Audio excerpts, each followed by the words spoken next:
Okay, everybody, we're here. Welcome to another episode of the Cobra Daytona build. We're at the famous, world-famous Laguna Seca Raceway. So, as you can see the coupes there, we're going to get on the track. We just drove at 100 miles down here. We got over 20 miles a gallon. I think probably close to 25, actually. Did great, so hang on. The sun is coming up. It is chilly out here. There was ice warnings this morning. It is cold, but we're here. Okay, so we are pulling out onto the track for our first session here at Laguna Seca Raceway. It's been a long time since I've been on the track, 15 years I think off the top of my head, never in a beast like this. So we're in the intermediate group, we'll see how it goes.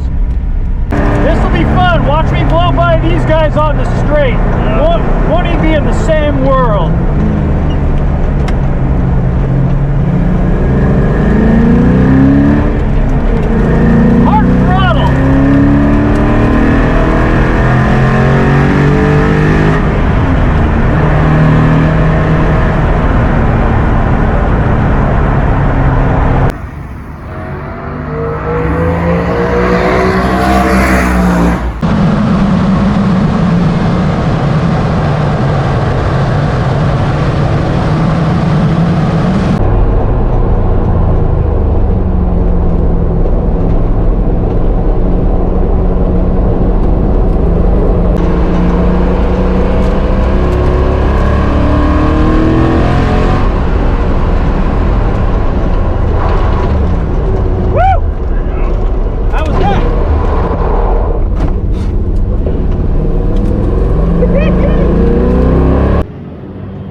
It is just the shadows. The sun was going down, and the shadows in this 10 or 12 second clip was absolutely phenomenal. Just nothing exciting car wise, just gorgeous. Enjoy.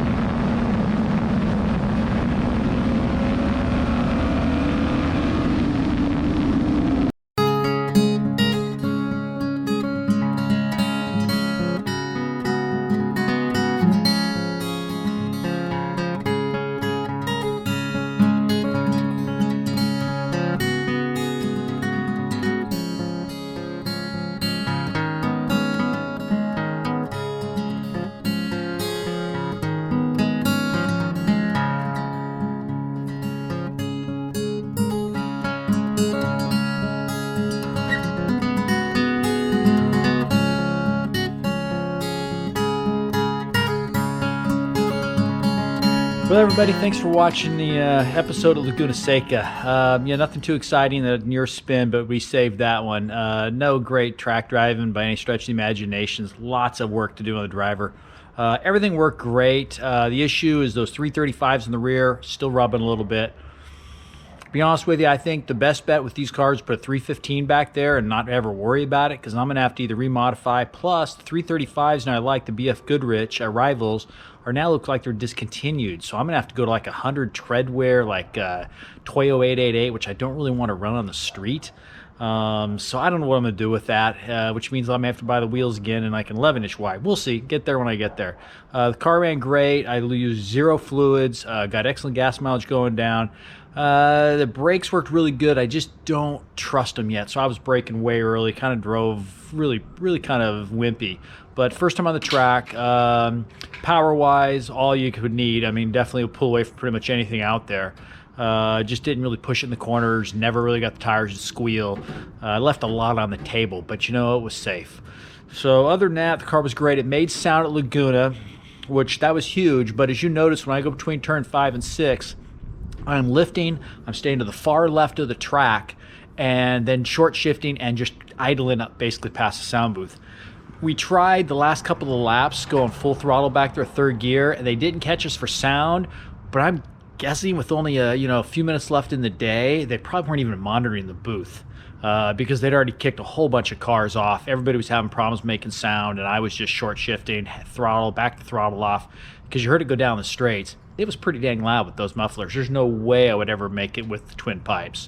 So appreciate you watching, and if you got any questions, shoot them at me. But it's fun. Got a lot to learn. It's passed by a Hyundai. Not too proud to admit that. A couple of Miatas were faster than me, as I said, but I'm leaving a lot on the table. I got a lot to work to do on the driver, but the car performed flawlessly other than the rear tires. So thanks again for watching. Hit subscribe, and hopefully an autocross or track day in the near future. Thanks.